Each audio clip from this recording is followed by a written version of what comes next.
أعوذ بالله من الشيطان الرجيم.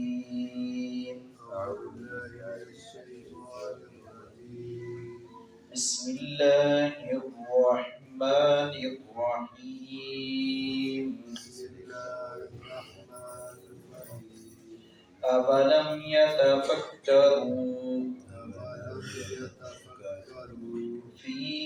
أنفسهم ما خلق الله السماوات والأرض وما بينهما إلا بالحق وأجل مسمى وإن كثيرا من الناس بلقاء ربهم لكافرون.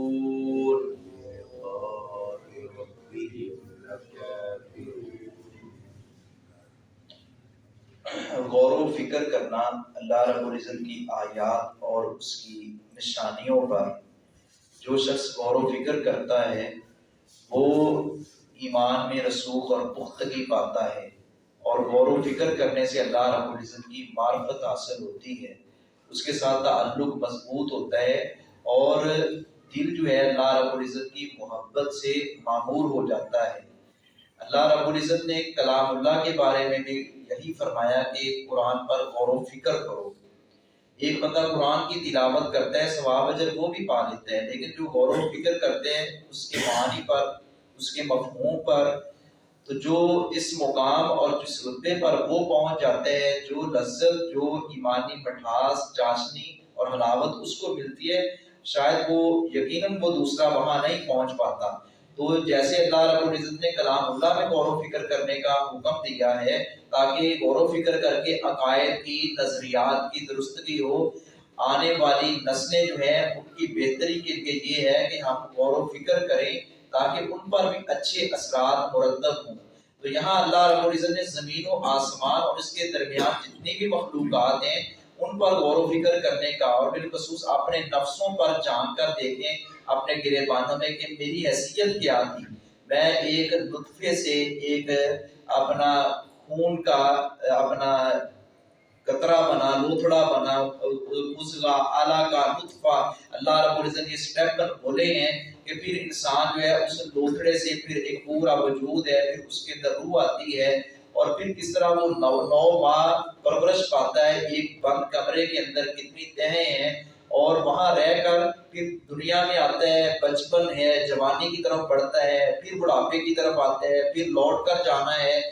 آخر اس کے پیچھے کون سی ذات ہے جو جس کے کہنے پہ یہ سب کچھ ہو رہا ہے؟ یہاں تو حالت یہ ہے کہ بڑے بڑے اطباء اور بڑے بڑے ڈاکٹر، ان کی بھی بے بسی ہے، وہ بھی کہتے ہیں کہ یہ اللہ رب العزت کے اختیارات میں سب کچھ ہے، ہم تو بے بس ہیں، اب اللہ نے چاہا تو اس کو زندگی مل جائے گی، وگرنہ ہمیں تو اس کی زندگی نظر نہیں آتی۔ تو یہ جب ہم غور و فکر کریں گے تو ہمیں بات سمجھ آ جائے گی اور اللہ رب العزت کے ساتھ تعلق مضبوط ہوگا۔ جو غور و فکر نہیں کرتے، اب کافر جو انکار کرتے تھے آخرت کا یا اللہ رب العزت کی ذات کا یا اللہ رب العزت کے نظام پر تنقید و تنقیص کرنے والے، ان کی بنیادی وجہ یہ بھی تھی کہ وہ غور و فکر نہیں کرتے تھے، بس بات منہ میں جو آئی وہ کہہ دی، آباء و اجداد کی طرف سے جو بات آئی بس اس پر پکے رہے، ڈٹے رہے۔ تو یہ اللہ رب العزت نے غور و فکر کرنے کی دعوت دی ہے۔ یہ سورہ روم جو اس کے اندر اللہ رب العزت نے پیشین گوئی دی تھی کہ رومی عنقریب ایرانیوں پر غالب آئیں گے،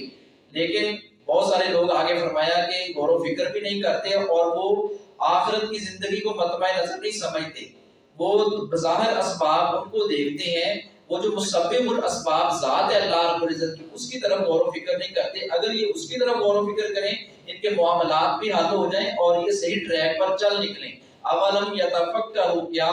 اور نہیں انہوں نے غور و فکر کیا، فی انفسہم، اپنے دلوں میں، اپنی جانوں میں انہوں نے غور و فکر نہیں کیا، ما خلق اللہ، کہ نہیں پیدا کیا اللہ نے، السماوات، آسمانوں کو، والارض، اور زمین کو، وما بینہما، اور جو کچھ ان دونوں کے درمیان ہے، الا بالحق، مگر حق کے ساتھ۔ یہ چیزیں برحق ہیں، حق اور اللہ رب العزت کی تخلیق ہیں، اور اللہ رب العزت نے ان کو ہمارے لیے بہت ساری چیزوں کو مسخر کر دیا ہے، وہ انسان کو تابع کر دیا ہے۔ یہ زمین ہے، اللہ رب العزت نے پہاڑوں کو گاڑ دیا ہے میخوں کی طرح اور اس کو ساکن کر دیا۔ کتنی سواریاں ہیں اور کتنے جانور ہیں، کتنی اللہ رب العزت کی مخلوقات ہیں جو انسان کی خدمت گزاری کے لیے لگی ہوئی ہیں، اور یہ سب کچھ برحق ذات نے ہی یہ کیا ہے۔ وَأَجَلٍ مُّسَمًّى، اور ایک وقت مقررہ کے لیے، اور سب کا وقت مقرر ہے، یہ سب کچھ ملیا میٹ ہو جائے گا، فنا ہو جائے گا،